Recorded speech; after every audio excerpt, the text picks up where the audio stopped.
She warned them to stay out. They didn't listen. So she made sure they'd never try again. Tasha Williams had worked hard for everything she had. At 42 years old, she was proud of her home, a beautiful 2-story house in Chandler, Arizona, with a backyard that was her sanctuary. Palm trees lined the fence, and in the center of it all was her pride and joy, a crystal clear, perfectly maintained pool. She wasn't the type to brag, but she had every reason to be proud. She bought the house on her own. No handouts, no shortcuts, just years of grinding, saving, and making smart choices. Her neighborhood was mostly families, a mix of old and new homeowners. Some folks were friendly, others kept to themselves. Tasha didn't mind either way. She wasn't looking to be the community favorite. She just wanted to live in peace. But that peace, it didn't last long. The first time it happened, she brushed it off. One Saturday afternoon, she came home from running errands and noticed wet footprints leading from her backyard gate to the sidewalk. At first, she thought maybe it was the landscaper or a utility worker. But then she saw it, a dripping wet towel, carelessly thrown over her fence. Tasha checked the pool. The water level was lower. Her pool float had been moved, and a half-empty soda can sat on her lounge chair. Someone had been in her backyard. She took a deep breath, trying to give people the benefit of the doubt. Maybe it was a mistake. Maybe a kid jumped the fence and panicked when they got caught. But when she asked around, she got nothing but casual shrugs from the neighbors. "Oh, it's probably just one of the kids," one woman said with a laugh. "You know how they are." Another neighbor, a man in his 50s, barely looked up from his car as he muttered, "They're just having fun. You got a nice pool, Miss Williams. People notice." The way he said it bothered her, but she didn't push. She just tightened the lock on her gate and hoped it wouldn't happen again. But it did. A week later, she was sitting in her living room when she heard splashing. At first, she thought maybe she'd left the pool filter running. Then, laughter. She walked to the back door and peeked outside. There, in her pool, was a teenage boy casually swimming as if he owned the place. A girl, probably his sister, sat at the edge, dipping her feet in. Tasha flung the door open. "Excuse me?" The kids jerked up, eyes wide. The boy scrambled out of the water like a caught fish. I thought," he stammered. "We didn't think you'd mind," the girl added hesitantly. Tasha's eyes narrowed. "You didn't think to ask?" The girl mumbled something about living 2 houses down before they bolted out the gate. Tasha stood there, gripping the dripping towel, heart pounding. But then came the excuses. The next day, Tasha confronted the kids' parents, expecting an apology. Instead, she got an argument. "Oh, come on," the mother scoffed. "They're just kids. It's hot. What's the big deal?" Tasha stared at her, stunned. "The big deal," she said slowly, "is that this is my property, my home, my pool, and I don't remember giving out invitations." The father, arms crossed, muttered, "You're being dramatic." Dramatic. That was the word people loved to throw around when they weren't the ones being disrespected.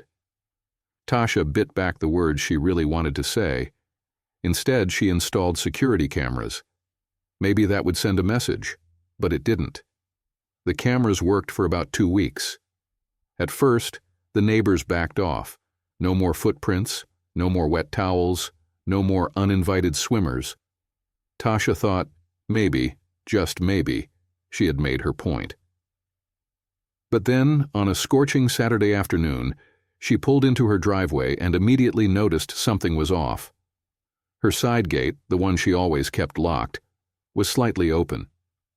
She stiffened. A bad feeling crept up her spine as she walked around back. And there it was.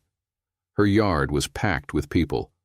Not just kids, grown adults. Lounge chairs were taken. Beer bottles littered the ground. Someone had even set up a folding table with snacks. And her pool? Full.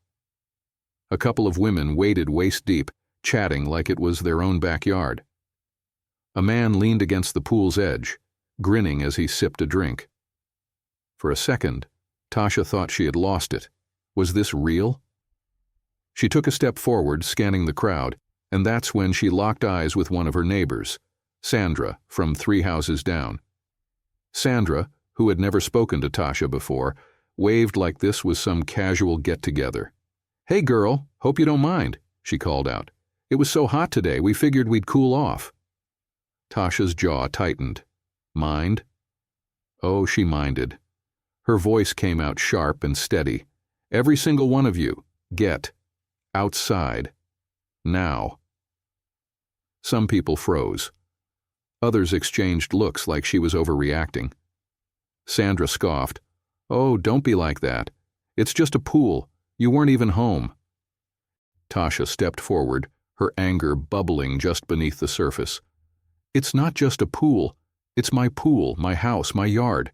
You don't live here. You don't pay for this. So get out, all of you." Someone muttered, "Geez, what's her problem?" That did it. Tasha stormed to the pool equipment box, grabbed the remote, and shut off the pool filter. Then she yanked the power cord to the speakers. Silence. "I'm calling the police," she announced. Now that got them moving. Drinks were snatched, towels were wrapped up, and within minutes, her yard emptied. Sandra, though, had the audacity to roll her eyes on the way out. "You don't have to be so uptight," she muttered. "Nobody was hurting anything." Tasha wanted to scream. Instead, she stood stone-faced, watching as they shuffled out like nothing had happened. She slammed the gate behind them, locked it, and stood there, hands on her hips, fuming. But she knew one thing for sure. This wasn't over. They had zero respect for her. And if respect wasn't going to stop them, something else would.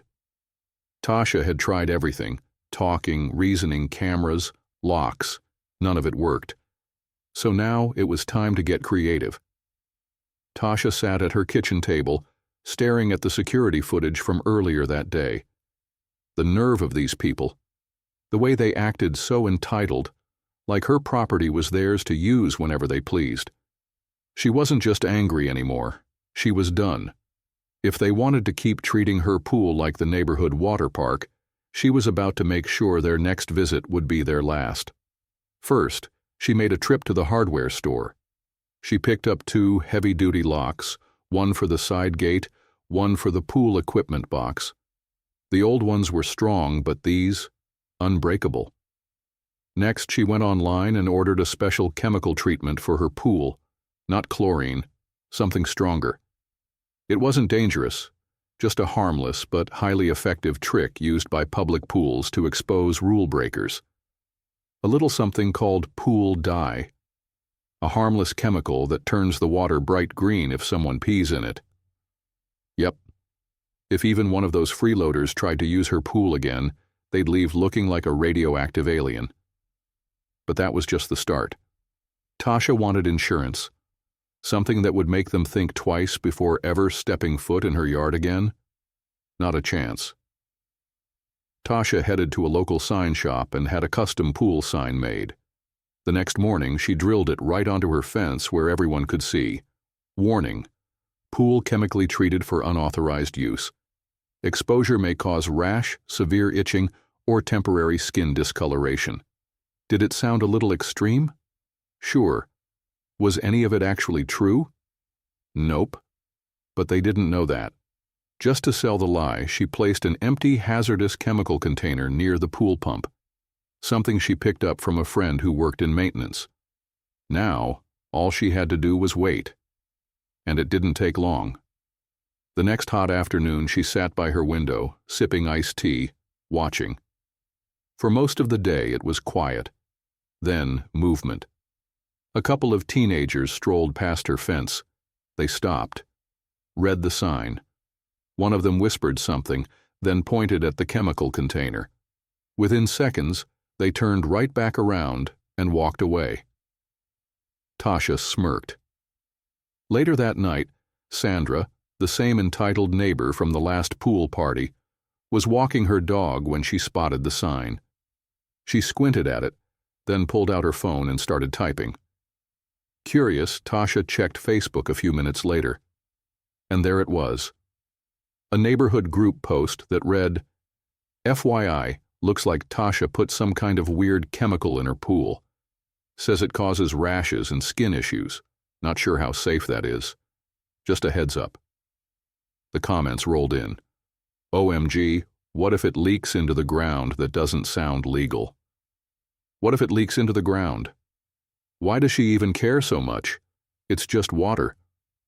Tasha laughed out loud. They weren't mad because she was lying. They weren't mad because they got caught. They were mad because they realized their free ride was over. And if they wanted to test her, they were more than welcome to try. For the first time in months, Tasha finally felt at peace. No more random towels, no more strangers lounging in her yard, no more entitled attitudes. Her plan worked, or at least she thought it did. Then the knock came. Sandra, arms crossed, looking pissed. It was a Thursday evening when she heard it, sharp, impatient, banging on her front door. Tasha set down her drink and peered through the peephole. Tasha sighed. Here we go. She opened the door, keeping her face calm. Yes? Sandra didn't waste time. We need to talk. Tasha raised an eyebrow. Do we? Sandra huffed. Look, I don't know what your problem is, but people are saying you put some kind of dangerous chemicals in your pool. Sandra folded her arms. You can't do that. What if a kid touches the water? Tasha crossed her arms right back. A kid who broke into my yard? Sandra faltered. That's not the point. It's exactly the point, Tasha shot back. I told people to stay out. They didn't listen, so I took precautions. Sandra scoffed. You're being ridiculous. You don't even have kids. It's just sitting there going to waste. Tasha tilted her head. So because I don't have kids, my pool is up for public use? Sandra rolled her eyes. Oh, come on. Don't act like... No, you come on, Sandra. Tasha cut her off. You and the rest of these people have some nerve. You don't pay my water bill. You don't clean my pool. But you expect to just help yourselves? Sandra's face turned red. Well, if you weren't so unfriendly, maybe people would actually like you. Tasha laughed, a deep, genuine laugh. That's your problem, Sandra. You think being liked means letting people walk all over you. Sandra opened her mouth, closed it, then shook her head in frustration. You know what? Forget it. She spun on her heel. Enjoy being the mean neighbor. Tasha called after her with a smirk. Enjoy using your own hose this summer, Sandra. Sandra stomped off. Tasha shut the door, smiling to herself. They were mad, but they had finally gotten the message. And just to be sure, she doubled down. The next morning, she added one final touch, a motion-activated sprinkler system along the fence. If anyone tried to sneak in again, they'd get a nice cold wake-up call. But the best part?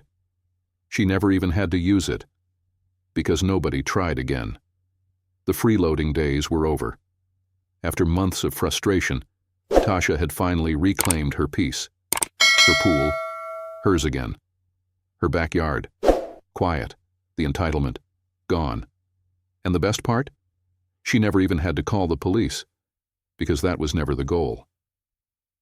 She wasn't trying to cause a scene or make enemies. She just wanted what was hers to be respected. But here's the thing. Some people don't respect boundaries unless they're forced to. Tasha had tried to be nice. She had given warnings. She had even asked politely.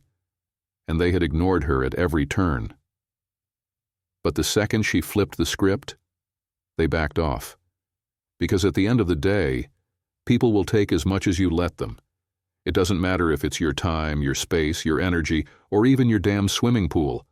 If you don't set boundaries, someone will walk all over you. So, was Tasha petty for what she did? Maybe. But was she wrong? Not even a little. What about you?